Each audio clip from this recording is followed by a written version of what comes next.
live right now. Yeah, I'm going to, we always have like a thesis that I present. And then, redhead,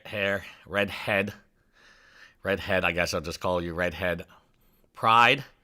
Yeah, we always have like a thesis that I want to present, and then we'll try to prove out. Hey, Alex, thank you.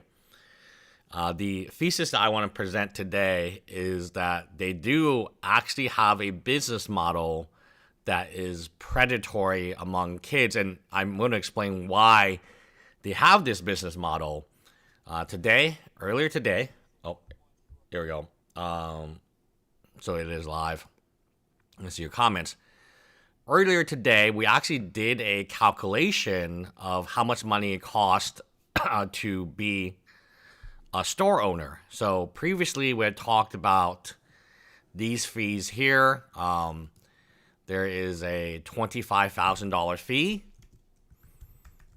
The reason they steal from old people and they steal from young people, which we have covered before, is thanks, Jules is cool, they have to steal. Like, there's no other way for them to make ends meet. And I'm going to tell you the story. So I actually downloaded it because I was afraid it may be taken down. This is the story of how Bricks and Minifigs actually live right now. This is the story how Bricks and Minifigs actually came to be. So AM McNabb, the current CEO of Bricks and Minifigs, explains, this is on the channel Bam Sucks, that the origin of Bricks and Minifigs is abusing the elderly. So I'll let you play this. We'll play this in its entirety. Then we'll talk about what this means. Oh, I'm good, Jules is cool. I'm good. No, I don't think they'll come after me just because there's so many other larger YouTubers like Legal Eagle, Bruce Rivers. Once like everyone is hey Sarah, once everyone is talking about it, they can't come after everyone. They just simply don't have enough Mormon lawyers. Founders of the brand, and obviously I'm not one of the founders, but the founders of the brand were two gentlemen, two fathers up in the Pacific Northwest area, whose kids had kind of fallen in love with Lego as a product. And these two fathers were constantly looking for Lego that they could get, more economically for their kids and so forth. And so they really kind of took a deep dive individually, separately from one another, into kind of the online world. And so both had kind of been thinking to themselves like, hey, I wish there was a better way of doing this. Well, one night, both of them had been called out to an elderly lady's home. Stop. So these are two random dudes. They have families. They are Mormon. Okay? And they're trying to find Legos for their kids. They see that an elderly lady has Legos to her home, kind of like Craigslist or Facebook Marketplace. And she has this massive Lego collection, and she wants it for like nothing, right? So listen to what happens to her. Again, this is the origin story. Alman McNeff, this guy, the CEO, explains how Bricks and Minifigs was founded. It was founded on the back of an elderly lady.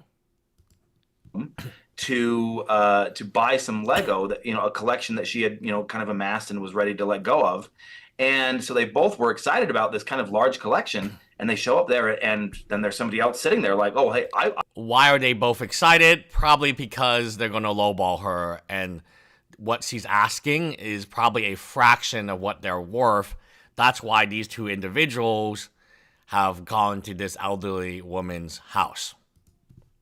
She offered it to me at this price. Well, no. And so then she started going to be like, well, maybe if you offer me a little bit more money, I'll let you have it, and then the other person, well, wait a second. I'd like some of this stuff. I'd like an opportunity. And so they were clearly, they never really verified whether or not it truly was like an intentional setup to start a bidding war, but that's definitely what it was turning into. Oh, Lion Dust, thank you for the 11. Love the username, 11 euros. Love your coverage. Have you seen the interview? No, I have not seen that interview with that store owner who too had his store taken away by Josh and Brandon. Yeah, same playbook. What channel is the interview on, Line Dust? We'll go over it. So there's a lot that I want to cover in a kind of a short period of time, but we'll definitely go over it for sure. Into, and she was trying to take advantage of that opportunity. And so no, the elderly woman who owns this Lego set that both these guys are probably lowballing the crap. I mean, that's why they're there at night. That's why they're visiting. It's in the Discord. Okay, let me. What's in Discord? Is it in the Reckless Ben channel? Let's take a look on Discord today. Okay, Reckless Ben. Oh yeah, I think this is the podcast we're listening to right now. This is the entire podcast. So in our Discord, often you can find a lot more interesting stuff. Okay, can you somebody on Discord just repost it? Repost it on the here, and I'll check it later. But anyway, let's continue on with the story, okay? So these two dudes are thinking this elderly woman is trying to take advantage of them. But in fact, what they don't understand is they're taking advantage of the elderly woman. Okay, let's take a look. Trying to take advantage of that opportunity. And so as she went into the back room, they said, you know what? There's a lot here. Like there's stuff that I'm sure you don't want. There's stuff that I want that, like, let's just go with the original offer, buy it, and then we'll divvy it up ourselves. We'll both get, a good price and everything. And so then she came back in and they're like, hey, you know what? We've decided, like we're both just going to buy it together and keep the same price. And she was just crestfallen. And she was just crestfallen, and everyone clapped. Like, come on, these guys are like, what is happening? This is an elderly woman selling her Lego sets. Oh, okay, so I'll thank you. Oh, this one, okay. Line Dust, I'm pretty sure it's this one, right? Okay, let me. Yeah, we'll take a look. Shout out to Echo Based Network. It looks like if we could get like maybe we'll just like skim it later. But look, so you see on Craigslist that this elderly woman is clearly selling Legos under market. That's why you're so excited to visit her home. You get there, there's another dude just like you, right? And the elderly woman's like, oh, maybe I can get like $10 more money. And you're like, nah, man, we're not going to do that. And then you're like, oh, and she was just like crestfallen.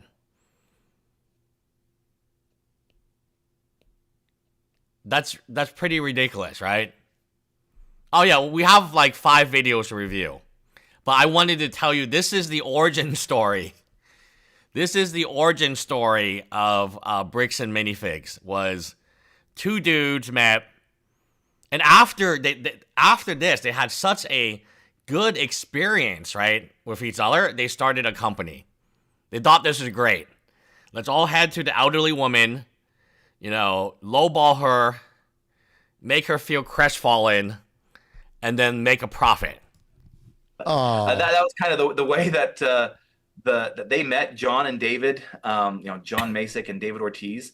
And so then as they were divvying it up, they kind of were like, well, telling each other their stories, and they ended up, becoming pretty good friends. And they started talking about how, like they both dreamed about, opening up a retail store.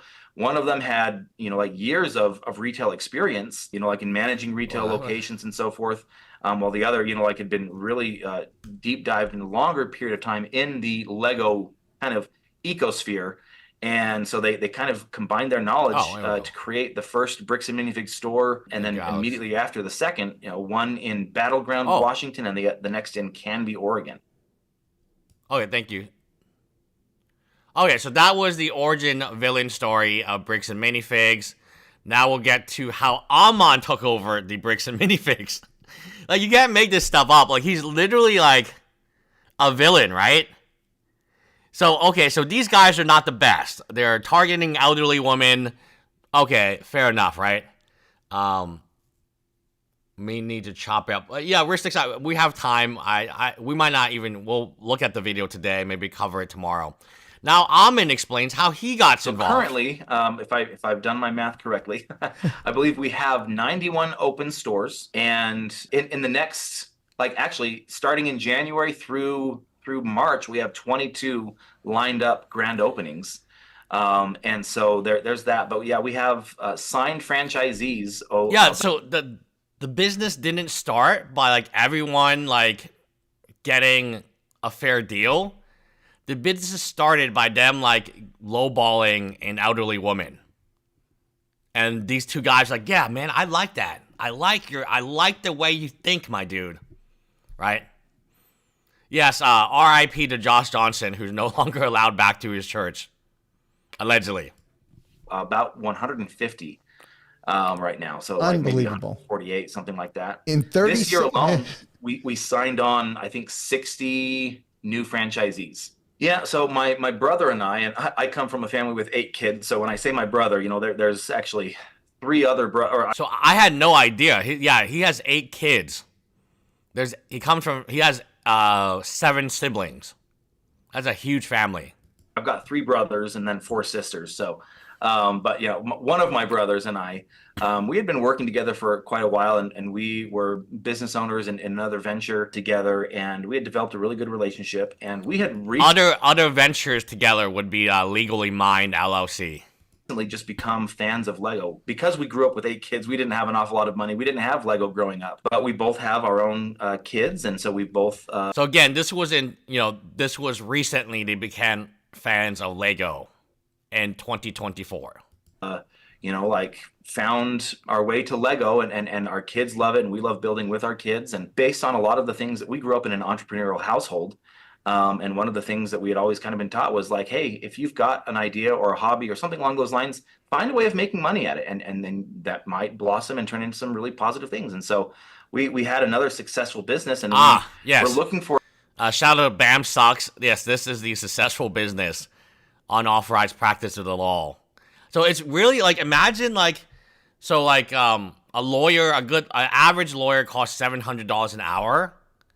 So imagine like, instead of like going to a lawyer who went to law school, who passed their bar exam, who has license, and you just go to like a non-lawyer, he'll charge you like $200 an hour.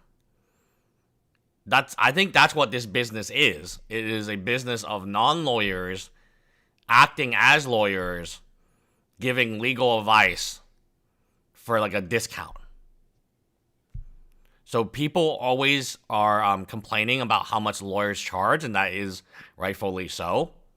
So maybe they still want legal services done by non-lawyer. There's a huge market for this.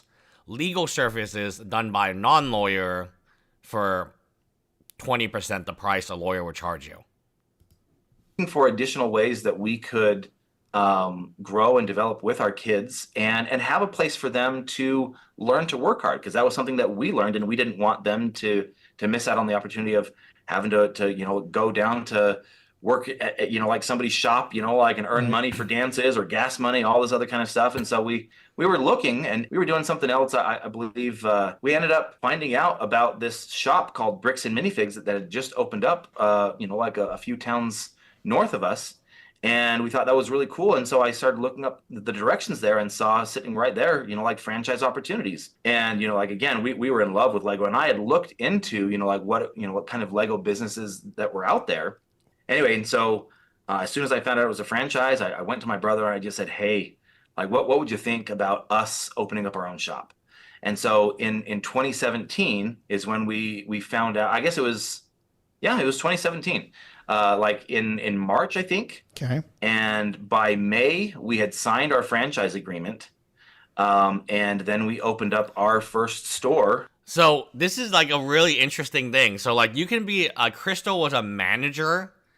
So under the previous regime, the previous owner, she was just a manager, kind of like Amanda.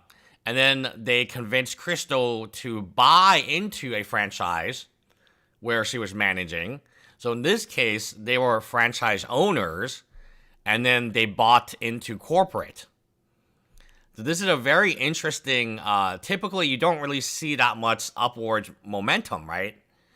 A manager of a bricks and minifig store buys out the bricks and minifigs from her boss, right? That's the transfer, which costs $5,000. There's a transfer fee.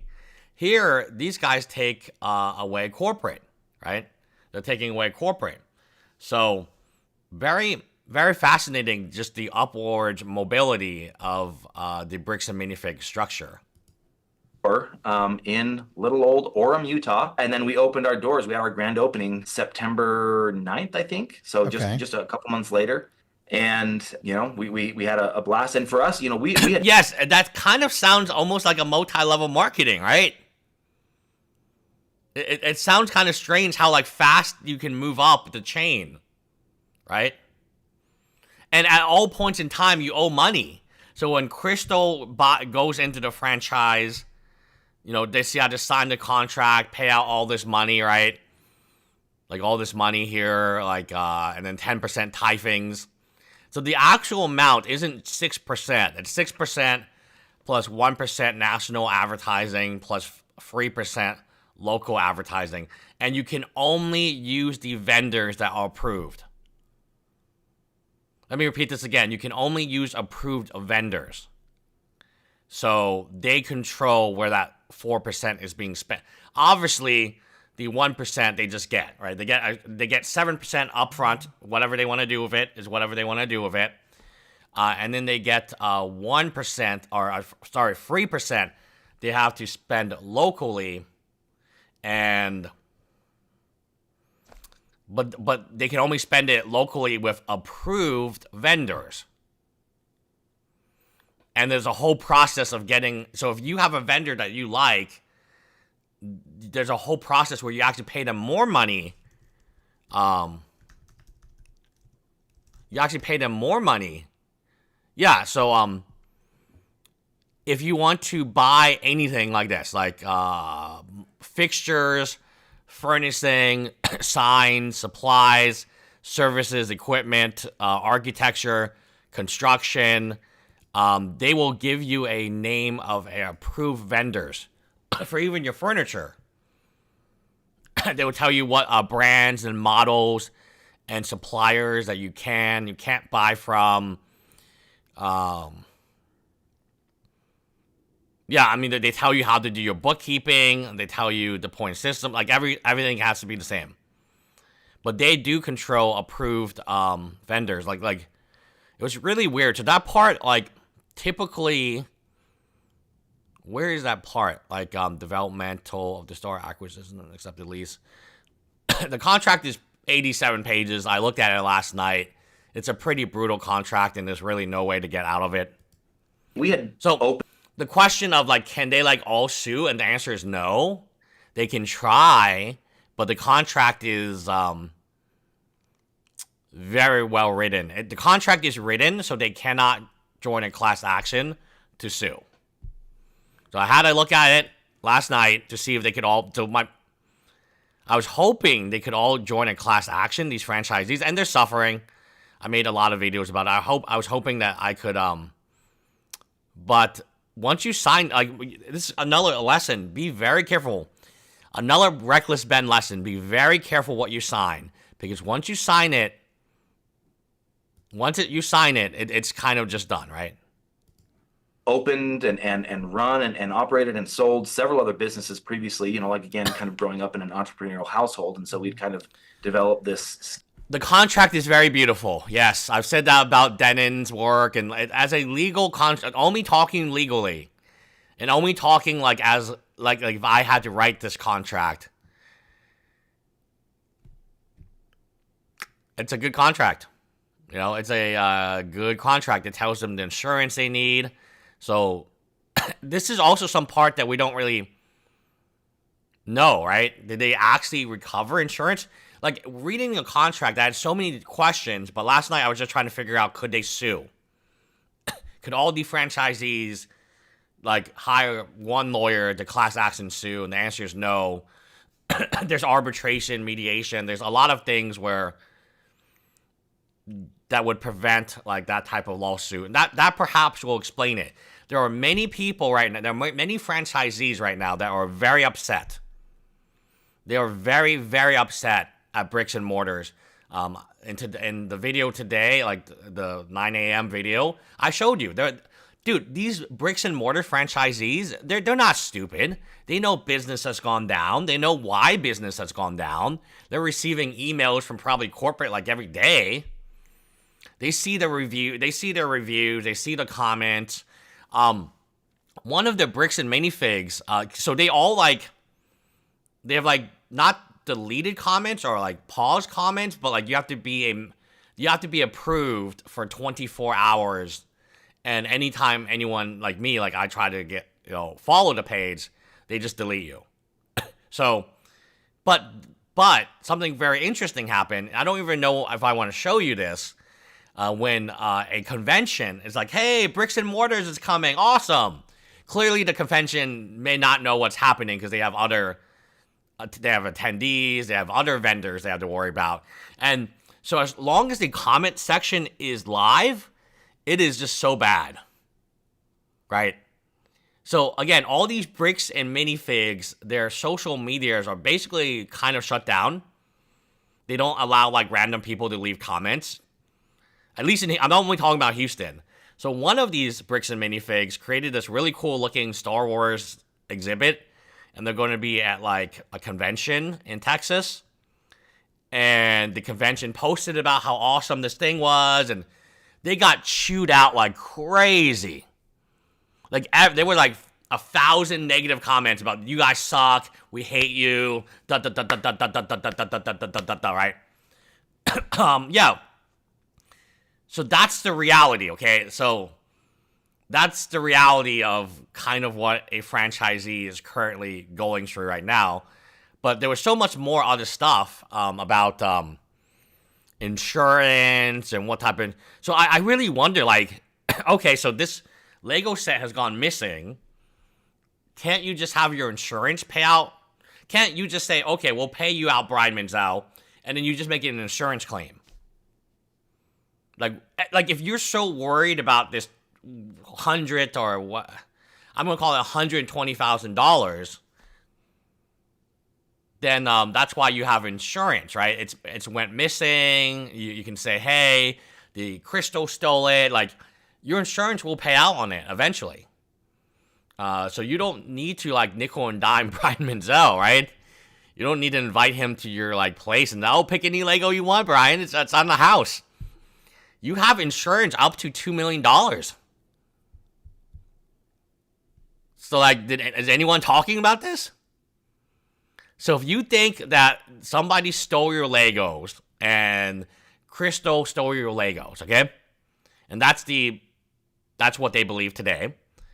Just file an insurance claim, right? File an insurance claim, right? Skill of building some things. And so we saw franchising as just such an awesome option. Especially if you have insurance on the collection itself. For a $200,000 collection, you got to call your insurance company, and then they're going to approve the coverage, right? But it should be covered, like... So it's two policies, right?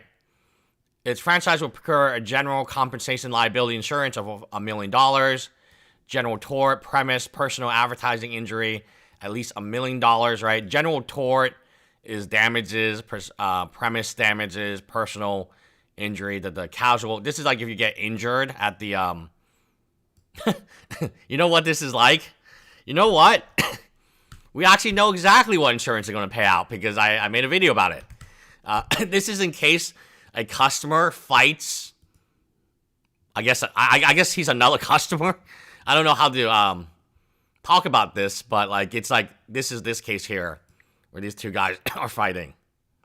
So that's why you need insurance, because holy shit, you're gonna get sued. We should be live.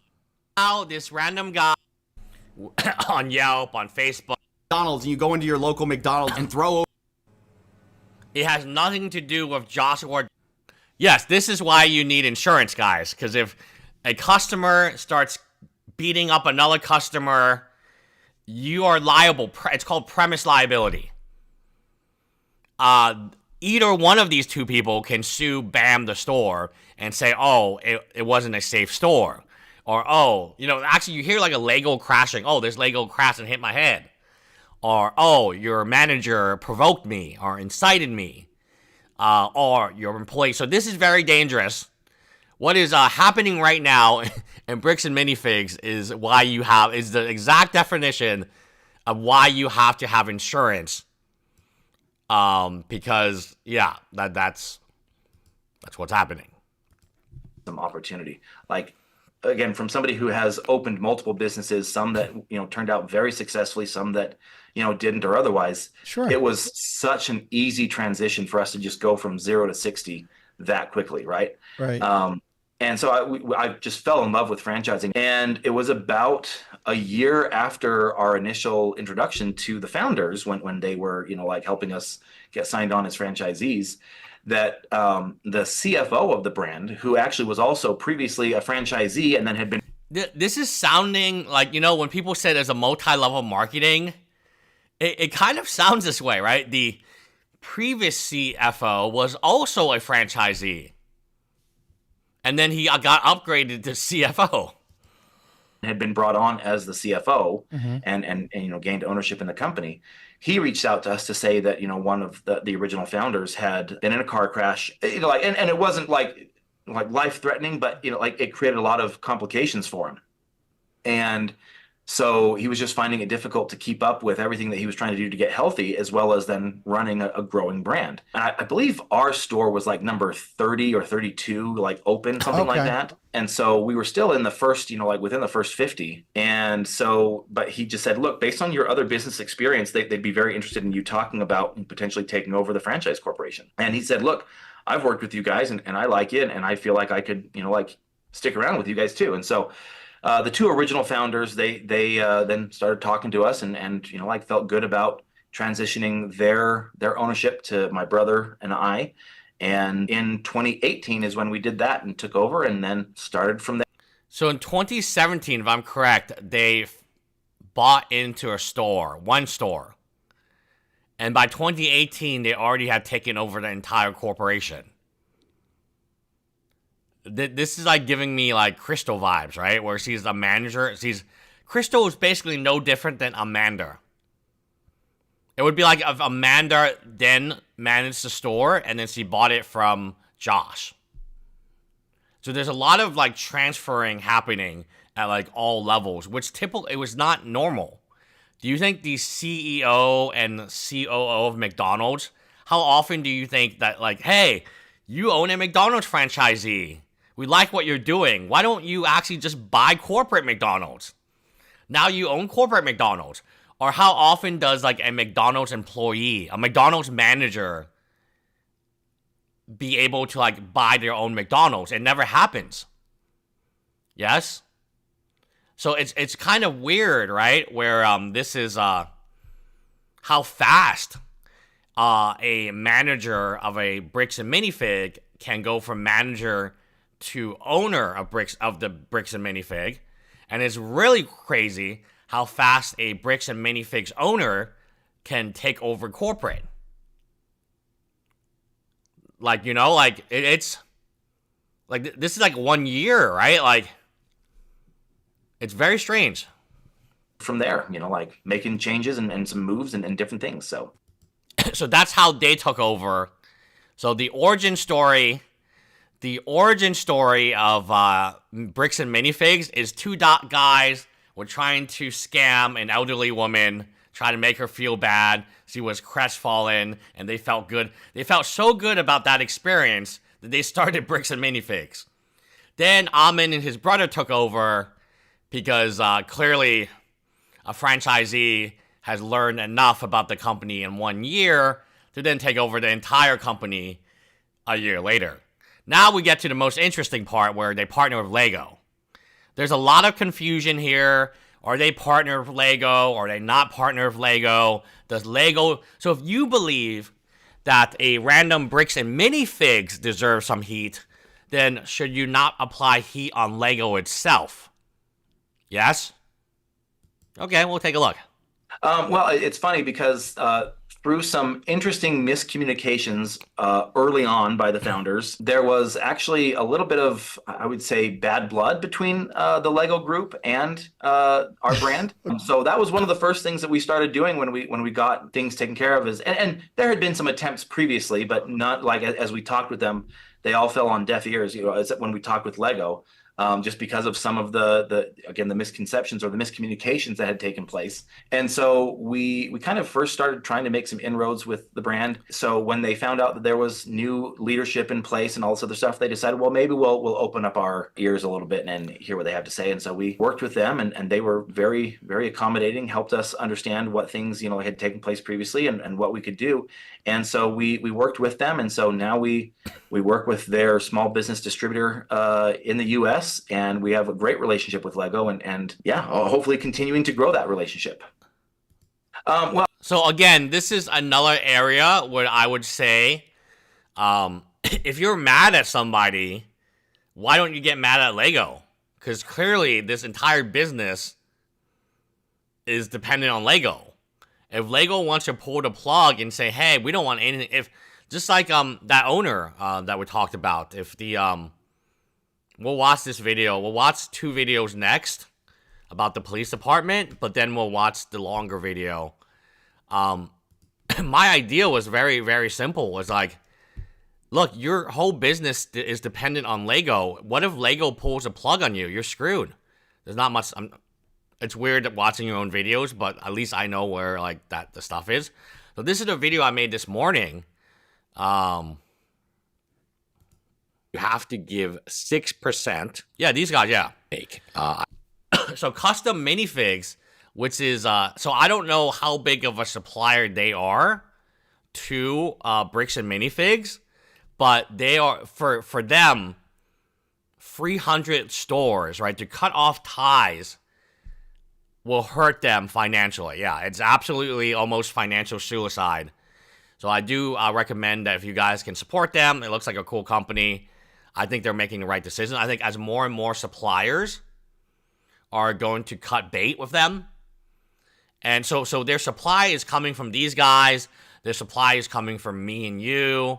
Their supply is coming from this guy here, MS Bricks, like from customers. As their supply gets cut off, right? The franchisee is in a very difficult position because they have to pay 10% gross revenue. They probably are in debt. They probably have 1.5% interest. And this would explain this. So there's something very interesting. So we'll watch the end of this video. That one's fake, by the way. Thank you. Oh, it is? Yeah. Oh, damn. Yeah. But this is the video. Yeah. Hold on, bro. You do the talking now. I do the talking. It's on your family. With a Lego form. Here they are. To the tree. I'm with him. Was there like a gold one in there? A C-3PO? Oh, shoot. I'm sorry. Yeah. That one's fake. So it might explain this type of behavior where you're just constantly lowballing or literally stealing from old people. The company was started by stealing from old people. Well, look at the offering. It's 1.5% monthly, which is almost 20% yearly. That is a lot of interest, guys. That's almost like, that's not as bad as credit card interest, which is the worst, but 20% is a lot. So to recap, store number 1 offered us in cash 18% of the true value of our figures. Store number 2 offered 6%. 6% they're offering. 6%. So if you bought in $1,000 of Legos market price, they would give you $60. Do you realize like how much that sucks? Even 20% sucks, right? Like, oh, they're talking about 20% interest, but I'm actually talking about a worse 20%. So they get offered 6% from one store, and that's not even the worst store. The worst store is the one that he goes to every day. That one literally tried to steal his Legos. Store number 3 offered 19%, and store number 4 offered 10%. Also, this video isn't meant to... Store number 4 offered 10% and also stole the $1,000 Lego. So, like, this kind of explains, like, you're down in the hole, you're down bad. Look, in addition to paying bricks and mortar minifigs 10%, you have employee salaries, multiple employees. It seems like they always have a manager and at least, like, one, like, other employee. You have internet, you have maybe cable TV, if you have TV running in the background. You have electricity, you have plumbing, water, right? If you obviously have a bathroom for the customers. You have to pay for furnishing. You have to buy inventory. That's going to cost a lot of money. Constantly buying new inventory or constantly buying inventory from your customers. This would explain why they're constantly lowballing all the time.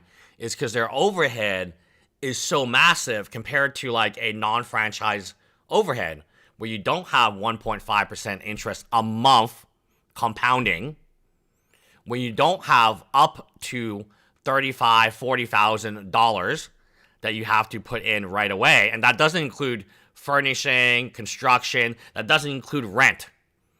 None of this is including rent. So rent, depending on the location, could be actually your biggest expense by far. So you're drowning in debt. You're drowning in the one-time debt they straddle with you in the beginning, and then you're drowning with consistent debt. There's no way to make and then on top of that, on top of all this good stuff, you have this going on. You have customers fighting each other. So you have this. This is very interesting. It kind of goes to the police corruption. So these two are new. You can see like from the date. We'll go here.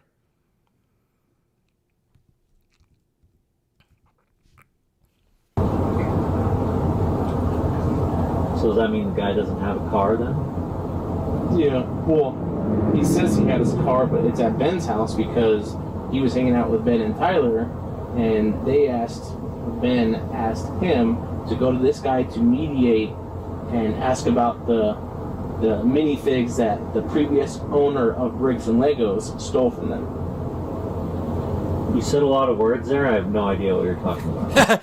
You said a lot of words there. I have no idea what you're talking about. The police in a nutshell. I have no idea what you're talking about, but just let me, just explain to me what I need to do. Go for it, then. So do we just need them to get on their way then? Or? So, yesterday, these two and another guy, because of a YouTuber named Reckless Ben, is now... I like how, he's like, I have no idea what you're talking about. And then so this guy explains the same exact thing he just said, but like slower, right? Coming after their business because they took over a business that somebody else had previously bought minifigs from him as part of the business and took over it, didn't pay him or whatever the case may be. Corporate took over the business because it went under. This guy bought it and now is the manager of it, owner of it. The last few days, these people have been showing up, harassing him at his house. So this kid, the one that's still walking around somewhere, says that Ben, who's in the back seat, sent him here to be a third party because they were all trespassed yesterday. I pull these people over because I watch him try to get in this car, and then he walks away as soon as he sees me, and they pull out and get out of there. When I come up there, they're like, "Oh no, we don't even know the guy. We're just driving around. I live relatively close." And then I told them, I was like, "Well, that guy tells me that you sent him there." Well, he's confused. I guess what's the goal? Right now. Can't we just have him pick his friend up? And I'm probably tired of dealing with the police at this point. I'm not sure.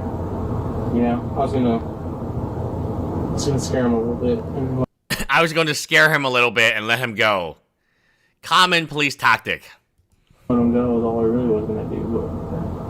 Because I think you're in the car. Huh? How many are in the car? 2 are in the car. One in the back seat, and then Tyler in the front seat, and wherever freaking this guy's hiding. Yeah, he never came out of 420 West, so.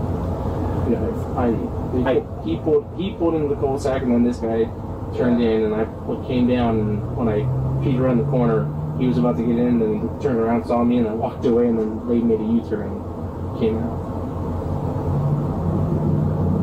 So are they trying to just pick him up and get out of here, or do we have charges, or are we just tired of them being annoying?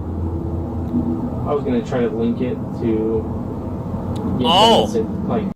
I was trying to link it to get Ben. Because he said that Ben sent him. Yeah. So if I can get Ben and say, yeah, well, I did tell him to go over there and do that, then I have harassment charges on Ben. Harassment charges on Ben.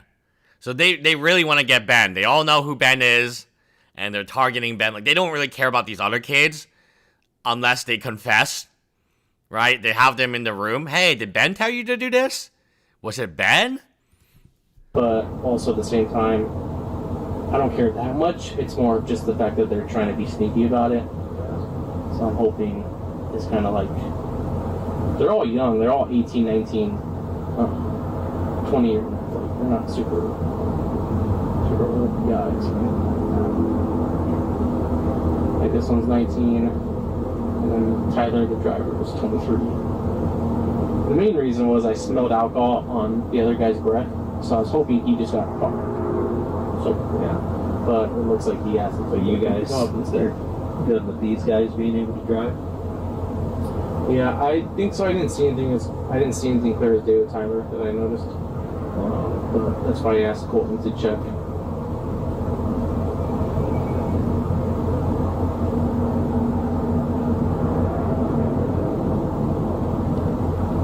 I asked him to check. Maybe he's seeing something that I don't see.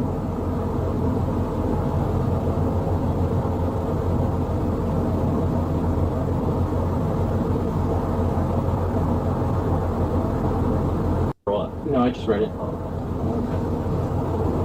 You got any codes? Because our current harassment code we don't really have a harassment code in Utah. So our current harassment code, we don't have a harassment code on Utah. So again, this guy is trying to arrest Ben for harassment by linking the Mormon individual who Ben has, trying to contact Joss to him.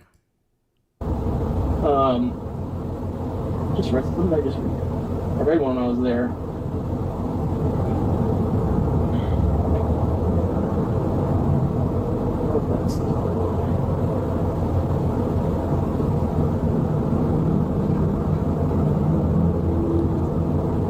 A recorded threat. Yeah. But like the societal definition of harassment is not the Utah Code definition, which would help us out if we had it. Well, I'll probably just warn him again not to go to that property then. Because for some reason it's on good trespassing yesterday, but you didn't put it in their locals. Like, you didn't have service put it in their locals. Just put in some comments of the... Like when I run my guy, Christian Morgan, when I had dispatch do it, or I had service do it, like when I run him, it shows up red, trespass from this address. Yeah. Well, most people just put it in the comments of their name. Oh, sure. I guess So we might have done that.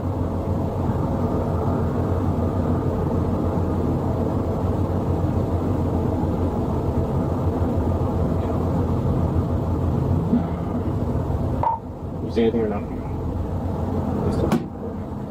Okay, very enlightening. Essentially, they're trying to get him for trespass. Not trespass, harassment. They realize they cannot get him from harassment, and then they move on to, I guess, the stalking charges, right? Here is another interesting video where it's the under-redacted call between Josh Joshua and the American Fork Police. Officer talking with American Fork Police Department. Is this Joshua? Yeah, this is me. How can I help you today? So this kid showed up at my door, my partner's door, my business partner. He lives in Cottonwood Heights. But he had a fake UPS hat on. He obviously didn't work for UPS. And he hands me this package. He's like, oh yeah, sign it. I'm looking at it, I'm looking at him, and he's got a taped UPS thing on his hat. I'm like, you work for UPS? He's like, yeah. I'm like, I couldn't figure it out at the time. So then I did a little squiggly line on his phone. And so he delivered. I know it sounds inconsequential, it doesn't sound significant, but there we own a store, or we owned a store in Oregon. And long story short, the lady we got it from pissed this guy off. You don't want to hear the whole story. But he wants us against Reckless Band for harassing Bricks and Minifigs is the name of the corporate store. Sorry, could you spell that for me? Yeah, Bricks and Minifigs. So my partner Brandon Best and I own a franchise in Oregon. And, well, we did. Well, anyways. And, yeah, I don't know. You want the whole story? Yeah, sure. Context helps. What's that? Oh, okay, yeah, okay. So we owned the Eugene, Oregon store. Well, I don't know if I want to put that out there, but so in Salem or Kaiser, Oregon, there was a lady. Her name was Crystal Law, and she was the franchisee in Salem, Kaiser. Well, she abandoned the store, so she had a boyfriend and called corporate up and was like, "Hey, I'm moving to Scotland." So I work at the corporate headquarters as well. So Ammon, the CEO, was like, "Hey, go rescue the Salem store. And you can have it for the price of whatever you recover it for." I'm like, sweet. So you can have it for the price of whatever you recover it for. So that would be the $38,000, right? That they had to, quote, pay out. So that's very interesting. These guys are sent there, and they don't have to pay any franchise fee, any advertising fee. The store is already fully furnished. You can have it for whatever you can recover it for. Interesting.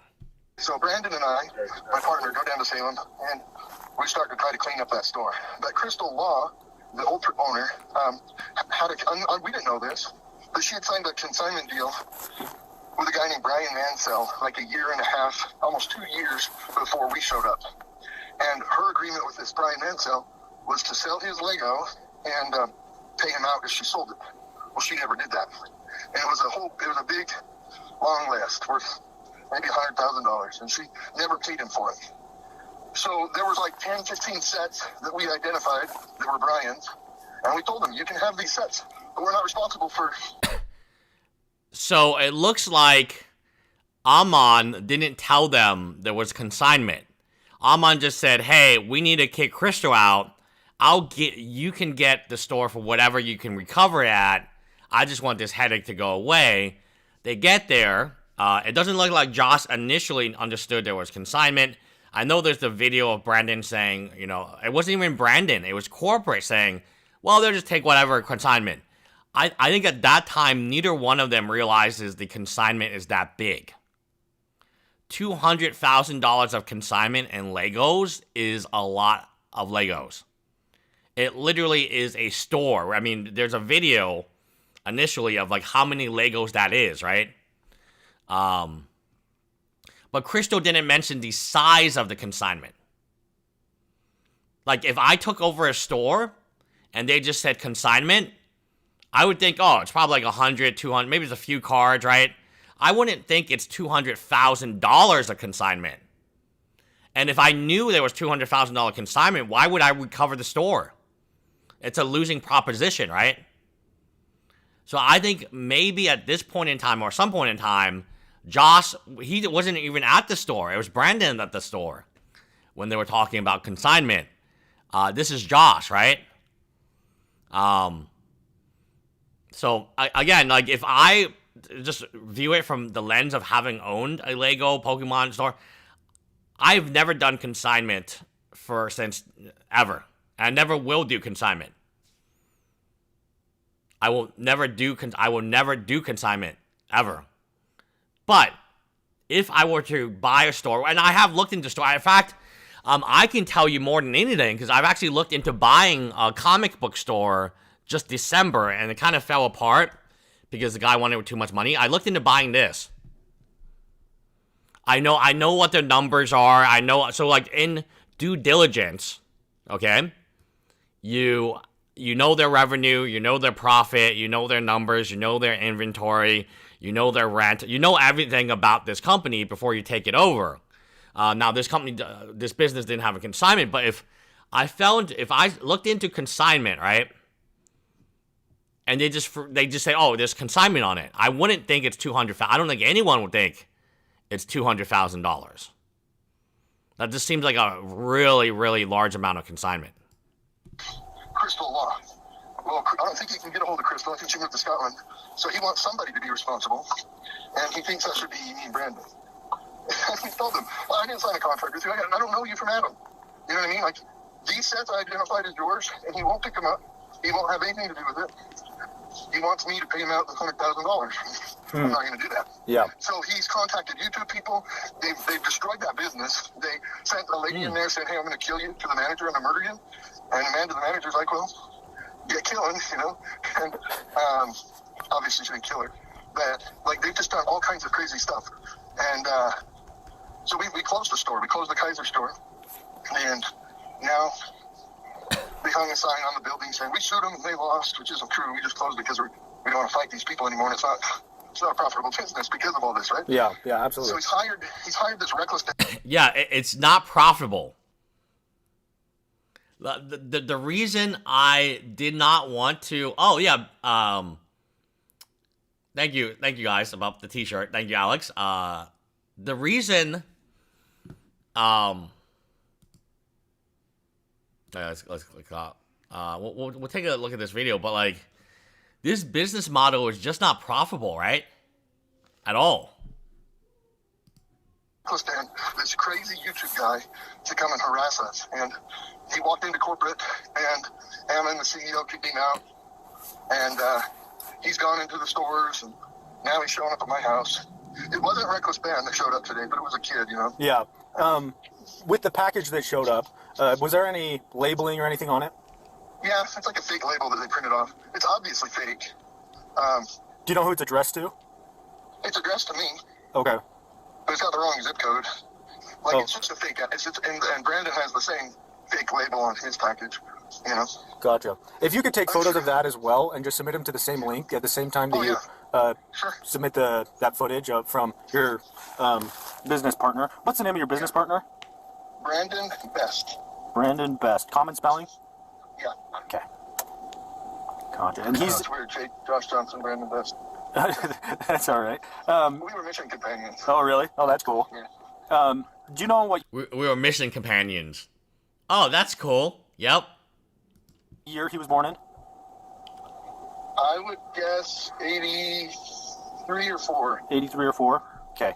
Okay, let me explain something, which is like something really cool. And so in law school, I took a class into like mergers and acquisitions, and there's something called poison pill. Do you guys know what that means? It means that like you're worried that somebody is going to acquire you, so you intentionally do something really stupid, and then the company's no longer worth acquiring. And this happens, so like when you talk about like Red Lobster and all these like companies that are like doing stupid things, it might be because somebody wants to take them over. I know that you can't possibly know, but if you were to guess between Ben and his crew, how much will this cost him, assuming best case? Oh yeah, okay. Thank you for the $5. Hundreds of thousands, minimal. Probably because there's so many of them. You're talking about Ben, Victor, Nin. You're talking about Doge, 1 to 15. Assuming there's 15 of them. You're talking about 17 people needing a lawyer a criminal lawyer to defend them. Or sorry, 17 people who need a civil lawyer. Some of them, like Reckless Ben, need a criminal lawyer. Some of them need lawyers in Oregon. Some of them need lawyers in Utah, and they're probably not going to be the same lawyer unless they find a lawyer who practices in both states, which would be weird, but it's possible. You were talking about a lot of different things, right? A lot of different things. So, like, if you knew this store had $200K in liability, why would you ever take over the store? So, like, for instance, if I was attempting to buy a store in Humble December. The deadline was December 31st, and we couldn't reach a deal. Whatever. If I looked at the store and they had $200K in any type of liability, not consignment liability, just any type of liability, right? I wouldn't buy it. I would not buy it because I would say, It's just going to be easier for me to open a store. For 200K, I can open a really nice store, right? I can buy all new furniture. I can buy 200K for inventory is great. Like, you know, 200K at distributor cost inventory, I'm looking at around, we buy Legos at 60%. So 200K divided by 60%. Does anyone have that number on them? I'm looking at this much inventory because I'm buying at 60%, which is called. Yeah, I'm looking at almost a third of $1 million of inventory. To be quite frank, I would rather have new inventory than old. So vintage is interesting. I like vintage, and like, but at this point in time, do I really know what he has? You know, like, and at this point in time, it's been so long. I would be concerned that it's not moving. So like I said, I look at this inventory. I think there's a premium on it. A, it's part of a Guinness Book of World Records. That's cool. Right? That should sell this set. And B, it's kind of a, right now it has a ultra premium to it. Where like now it's part of this lore, right? This Reckless Ben lore. And I would absolutely buy one of these. So like in my mindset, so again, this is just me. So if I buy a Minifigs for $5, my actual cost is 60%, which is $3. I much rather just have new product from the newest sets and the new, like if I'm beginning a store, right?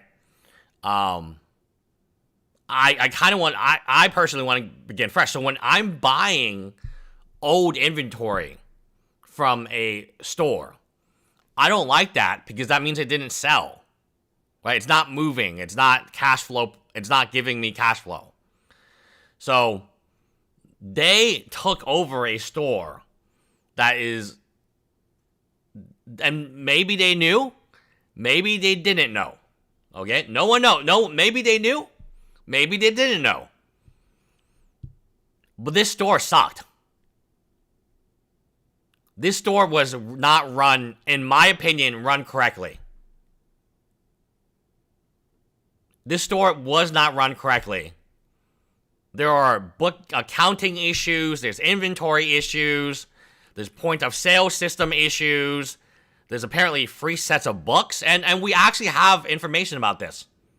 We have information about this in our Discord channel, which, you know, will make this more clear that just because you manage a Bricks and Minifigs doesn't mean that you should be the owner of a Bricks and Minifigs. Many times, these managers have no business experience. They have no advertising experience. They don't really know. You might love Legos. You might love Legos, okay? But maybe you shouldn't run a Lego store. You might love Pokemon cards or just Pokemon, but maybe you shouldn't run a Pokemon store, okay? Okay, so we'll finish this up real fast, and then we'll move on to the other video everyone wants me to watch. I think the video begins at 60 minutes, and then we'll. 83, I guess. Gotcha. And then what city is he out of? Cottonwood Heights. Cottonwood Heights. Yeah. Okay. So I'll document it, and then are you disposing? Did you open the parcel at all? Yeah, I opened. It's like rubber chickens. Rubber ducks, not chickens. And it's so funny. This guy is like, can I peek at the paper? Of course this guy was going to open the package. Of course he was going to open the package. I don't know if we want to fingerprint this box. I don't know what you do. I don't know. With something like this, usually fingerprinting the state lab and just the investigation side of the house, they don't touch it unless it's an aggravated felony where somebody gets hurt or stuff like that. All right, figured. I mean, I didn't know. But no, absolutely. It's one of those things where it's always good to ask because. Well, I don't know. I don't like these guys are crazy. Like their YouTube things, they just do crazy stuff. So I wouldn't put it past them to put something in the box, you know? Yeah, absolutely. So I leave it outside. I just kicked it outside. If you could also just document the rubber chickens as well. Yeah, sure. And then, again, just submit it to that link. And then I have a case number for whenever you're ready. All right, hold on.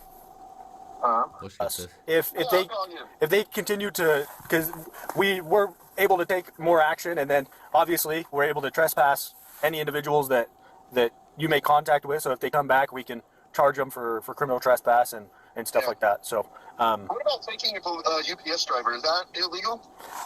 I would have to look into the code. That obviously impersonating a law enforcement officer is illegal, and I imagine there's something similar for postal workers, but I'm not entirely sure. So I would have to dive into the Utah code and make sure that there is a crime there. I think UPS would probably have to be the victim there. Yeah. Oh, wait, we got two ladies coming over to my house.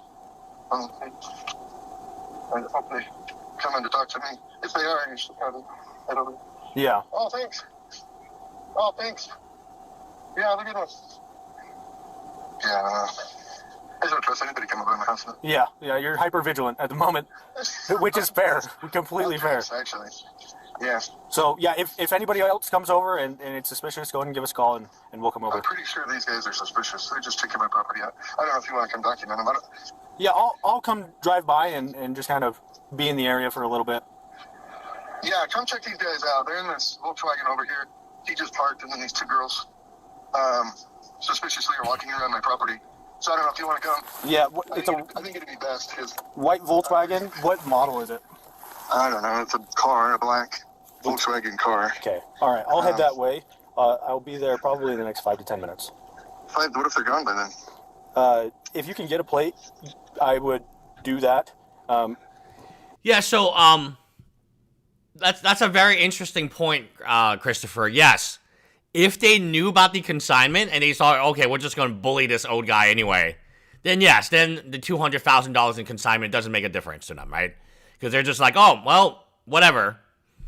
But I'm saying as like a logical person, right? As for me, if I had to take over a store of $200,000 of consignment, I absolutely would want to know that the consignment was still at the store and document and do all of this. Hey, Bubba Fat. Bubba Fat is doing a very interesting document on Discord right now. So shout out to him. He's actually tracking all of the... So there's all these spreadsheets. And they're tracking in Discord right now, like how much money is actually owed. So the problem here is we don't actually know. No one actually knows. Right? There are claims that 30% of the Lego set sold. There's claims none of the Lego set sold. There claims the Lego set is $200,000, right? There's claims the Lego sets are $80,000, $90,000. No one actually knows. But the answer is in the numbers. So yeah, they're actually coming out and like doing the numbers, an Excel spreadsheet to figure out. And once that's done, we'll have like a really cool presentation. Because like no one actually knows. These numbers are like very fluid numbers, right? If you ask Crystal, it'll be a different number. You ask Brian, it'll be a different number. If you ask Amon, it'll be a different number. If you ask Josh, it'll be a different number. If you ask Reckless Ben, it'll be a different number, right? So like how much actually is missing? How much sold? How much is missing? Yes, we'll have an update. Yeah, people are, not just Bubba, I think the call-in, people are working on this Google Excel. It's like an Excel spreadsheet. I've looked at it. It's interesting. And they're comparing like, like this should have been something corporate did, but they didn't do it. So, okay. I'm really pissed. Like I don't know if I could trust myself to walk over there. Okay. Yeah, if even going inside your house, being away, I'll try to get there as quickly as I can. Yeah, see if you can hurry over here. I'll talk to these girls and see how long I can keep them. All right. But I suspect it's part of the same. Okay. I'm pretty angry. No, I completely get that. I'll be there shortly. Yeah, isn't it strange? Like even today, we have done more auditing on inventory on our Discord channel than like either Amon, Bricks and Minifigs corporate has still not done any auditing. Crystal, like none. I mean, it's crazy to me, right? Like these store owners, corporate, Josh, like I mean, isn't one of the questions like how much is actually missing? But no one's audited anything, even though the data is there. The data is literally there. You just have to kind of work on it a little bit, or a lot. I know they're working very hard. They've been working like multiple days on it. I've seen the updates. I just, this is my family. Yeah. And I don't want to be on YouTube. Josh like hates YouTube. Dude, Josh like hates YouTube. Oh my god. He's like, oh, I don't want to be on YouTube. Like, Josh like hates YouTube. So, yeah, I'll see you when you get here. Thanks. Yeah, thank you. Bye. Yeah, bye.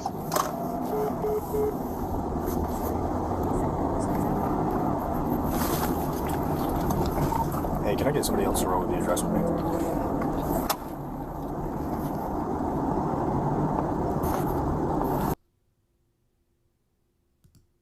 And so he was one of the individuals that was notified of a trespass. All right. It sounds like their goal today was to make contact with you and ask for the money that they believe was wrongfully taken back. Obviously, that's not how things work.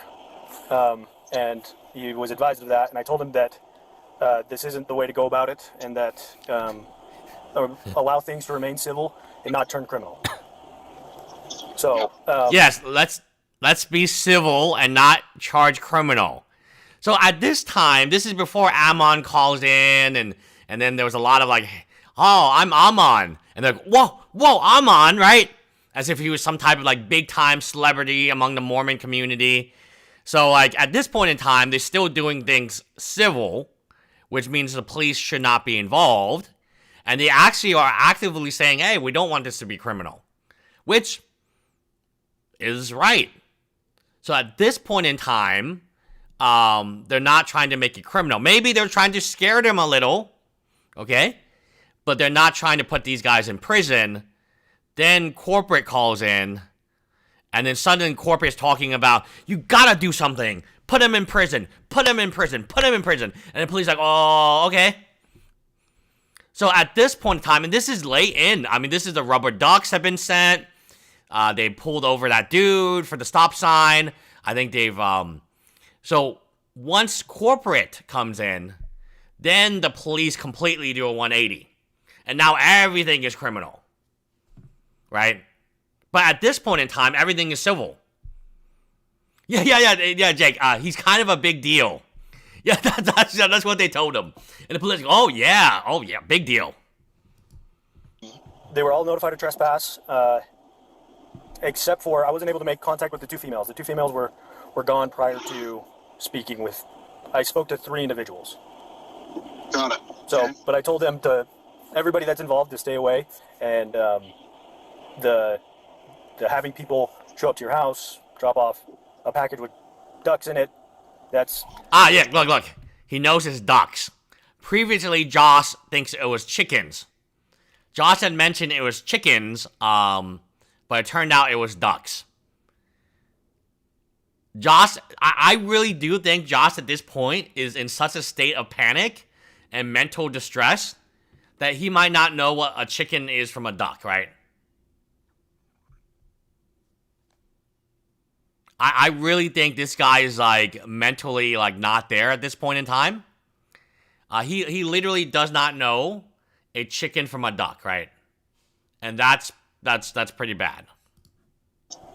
That's not cool, especially when your family's there and everything. It's allow things to just remain civil and in court. So yeah, exactly. Besides that, is there anything else? Is there any questions that you have for me?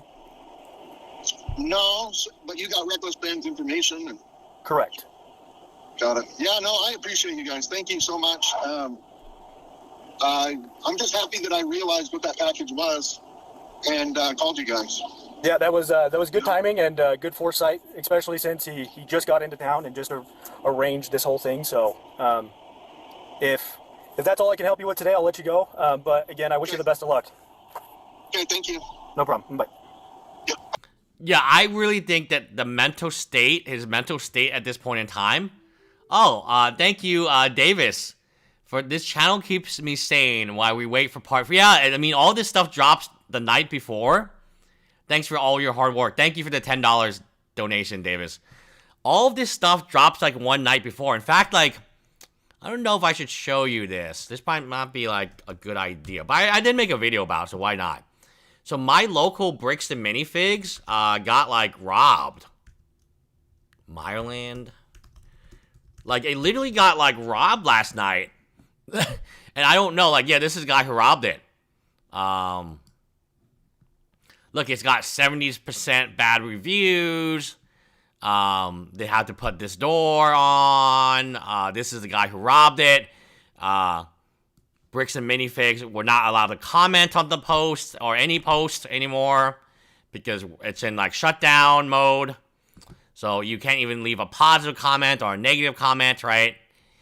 But they got robbed by this guy here. So if anyone knows who this guy is, this is them getting robbed, right? So they're picking and choosing who they can post on this thing. You know, it's not like it's woman owned. Okay, it's woman owned. Please do not. They got some bad content like support. Okay, so let's bad reviews. Let's read the bad reviews. By supporting a franchise. Oh, there we go. Supporting a franchise puts money in the pockets of scammers at corporate. Certified scummy Lego dealer. Stole $200K from a dying old man. Okay, that's not great. Sucks to suck. Shouldn't be scamming people. That's what happens when you scam people. Crying about a broken window worth $200 when they're on national news for robbing people for $200K, and that's just what we know. That's not even hidden. That's them trying to hide. So then she's like, oh, we're independent owned franchise. I think this is the woman owner. I've only met the manager. I don't think the owner is there that often. So this one is right near where my wife and my wife's family lives in Houston. Obviously, we live like northeast. But anytime my wife has a nephew, this is the Bricks and Minifigs he goes to, and I've been to this Bricks and Minifigs with them, and they are a family.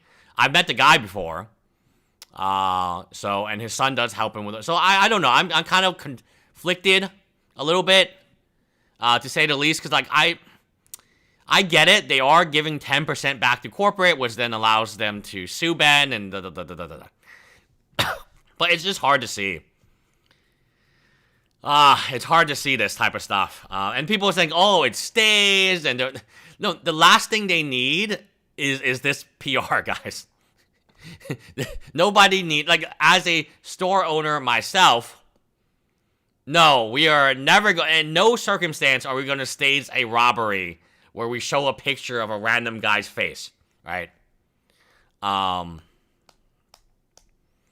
don't know. I know a lot of people, we did a poll. I know like 56%. I know it's like 50-50, yeah, about this. So I'm really happy CoffeeZilla made that video because I was going to make the video and I thought it would get like more backlash.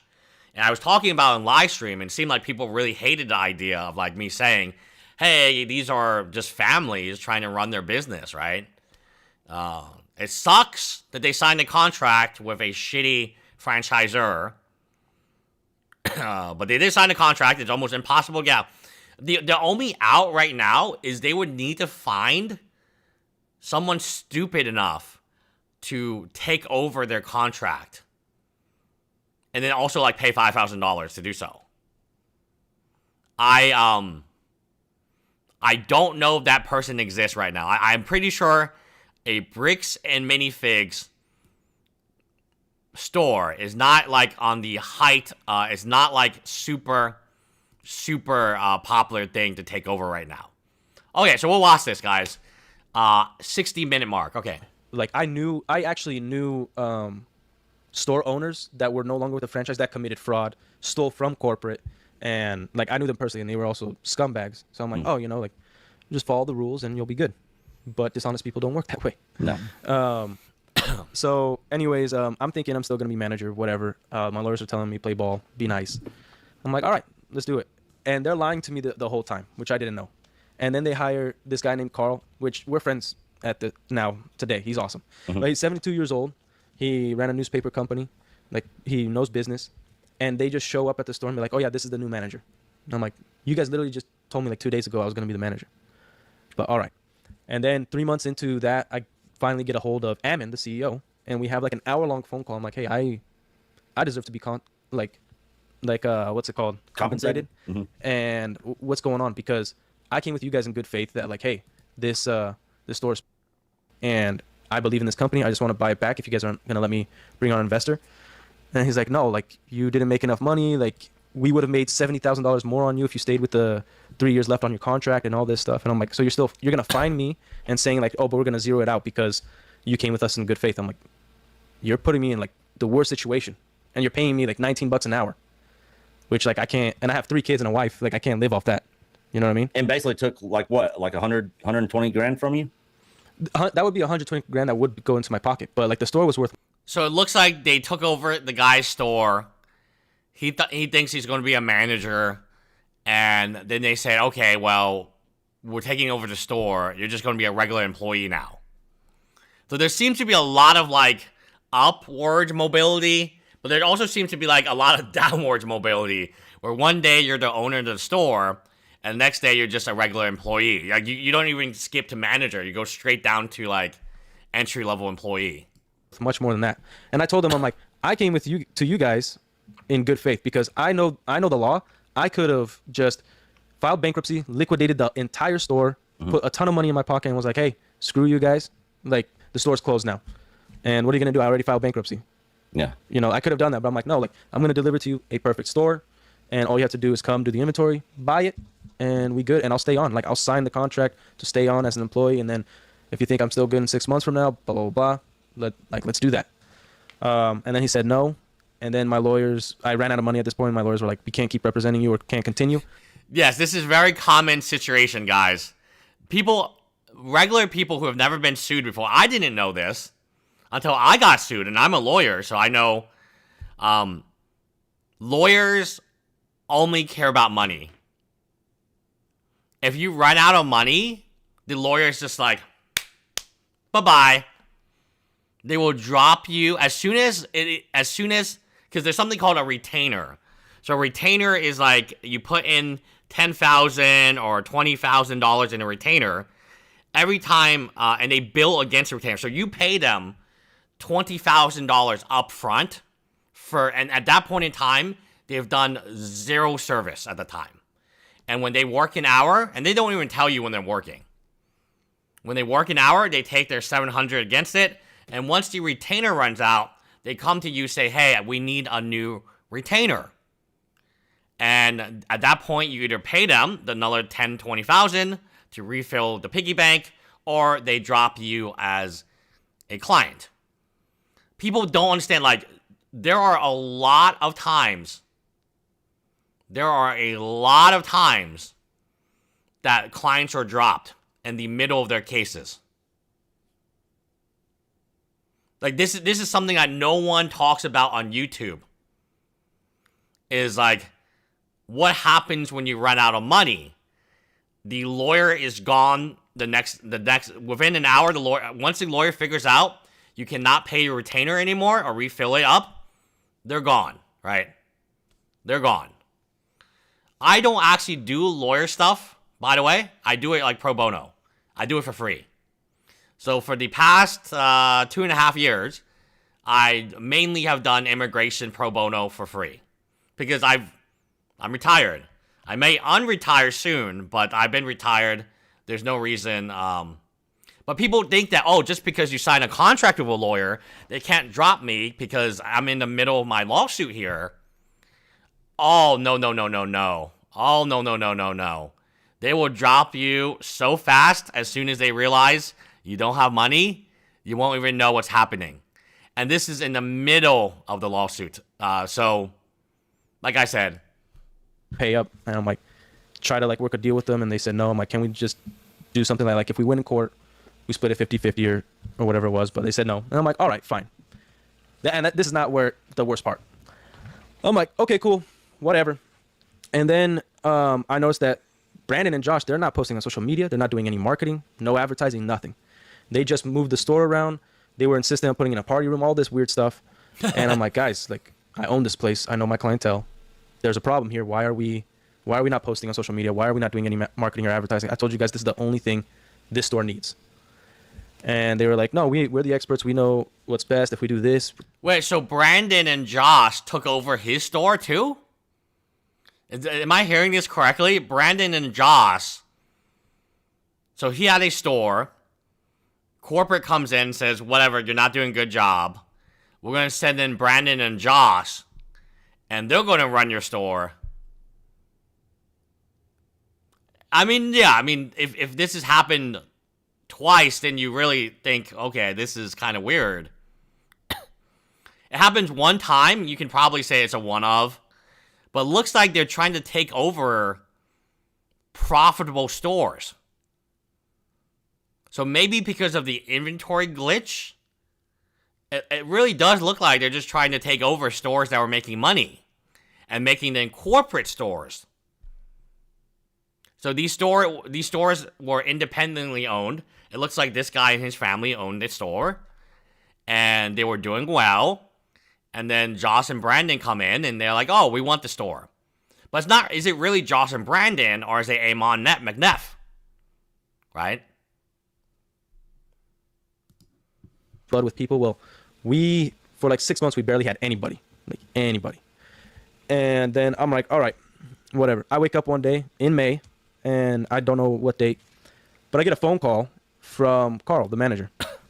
Oh, and by the way, twice they tried to fire me, accusing me that I stole Legos from the store.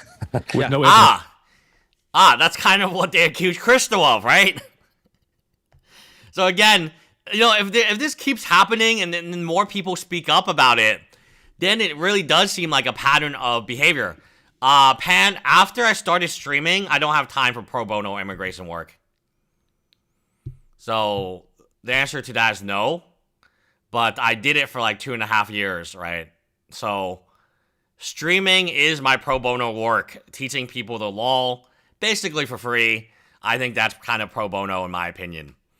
So yeah, so I've been streaming for I think 4 months now, maybe like 3 months. But prior to streaming, I was doing pro bono work for no money, for free. It actually costs money to do pro bono work because it costs you driving time, you have to have software. Oh, okay, Blaze, thank you. Starting from the beginning, catching up. Thank you for being one of the few streamers who doesn't do an obnoxiously long 10-minute before live. Thank you. Yeah, we don't do that. We don't do it. Thank you so much, Blaze4364 for the... Oh, here's another one. Line Dust, thank you again. Good question before. €6. Corporate says to him, you owe us roughly what the inventory is worth, so we don't pay for inventory. Yes, correct, yes. This is a very bizarre thing. So, like, one time corporate does it, you might be like, all right, maybe corporate's just stupid. Like, you know, one time you do something, maybe you're just not, maybe you don't know how things do. But then, like, second time, you're like, okay, this is weird. There seems to be a pattern of behavior here where corporate is just trying to steal inventory. Josh did, yeah. No evidence. Yeah, it's funny because Josh said he was going to accuse Ben of he stole the Legos. Dude, yeah. Oh my gosh. No, dude, you stole the Legos. Yeah. Ben's sitting there like, oh, I stole the Legos. I'm trying to get the Legos back. No, the BAM corporate is now saying Crystal stole the Legos. So, again, I mean, if you're a Crystal fan, this is very good news for you because you found another individual who, yes, the details will be different, but the general gist of it, if you will, is they came in with the same team, Josh and Brandon. They zeroed out, they came in for the inventory, essentially, because that inventory is super valuable to them because they can just give it to one of their other stores. Right? So the inventory is unique. It's not like when I just have one store. Okay, I might have to fire sell my inventory when it would go close down for business, which I did have to do. Here, the inventory actually doesn't lose that much value because you can just move it to any amount of stores. There's 300 stores. Surely one of them could need inventory at the time. He's a lunatic. He doesn't even make sense in his own arguments. He is a whack job. By the way, the last relic, just want to throw this out there. People in chat are asking, do you have a GoFundMe or anything that they could do to help chip in to help for any of those fees? I do not. I do YouTube now for fun. I ain't making money, but I do. That. Yeah. Everyone thinking that we make a shit ton of money from YouTube. No. This is pro bono, guys. This is pro bono. Them, right? Yeah. I know all of them. Actually, this Monday, I just got a phone call. Oh, this guy's making money. They were threatening me with a lawsuit about getting involved, and I'm like, thank you for the $4.99, Michigan Mike. It's sad BAM hired Denton, and it seems Denton just wants to milk this situation for as much as they can. I think Denton give BAM that. Well, okay, Denton is a law firm. My theory, this is conspiracy. I have no idea, right? I'll tell you when I have no idea about something. I don't have any idea. All of the Denton law firm, they're Mormons. That can't be a coincidence, right? So BAM has some of the best lawyers I've ever seen. In fact, in this channel, we cover lawsuits. And one thing that we do is I review lawyers, and I give you an honest opinion on are they a good lawyer or a shitty lawyer. Many times I've mentioned that some people have shitty lawyers. But when there's a good lawyer, no matter what side, so I'm doing this independently. It would be very easy for me to shit on the lawyers on Denton, because then people are like, yeah, Reckless Ben, yeah. I don't know who Reckless Ben's lawyers are, so I haven't given a review on them. But for the Denton lawyers, they're the best lawyers money can buy. That's what we call big law. The main lawyer is a professor at BYU Law, which is a top 25 law school in the U.S., which is not bad. I also went to a top 25 law school, so I can tell you that's not bad at all. He's a professor at a top 25 law school. The other two lawyers either went to BYU for undergrad. One of them went for undergrad, and the other one went for law school. So I have analyzed their legal team, and I've come to the conclusion that, yes, indeed, they have a very, very strong legal team. And yes, we've double-checked they're all Mormons, and perhaps they are doing this. So right now, it's not only bricks and minifigs, right? There's this opinion about Mormons, right? We've even covered it. The Mormon Mafia, all of the Mormon police, all of the Mormon corruption.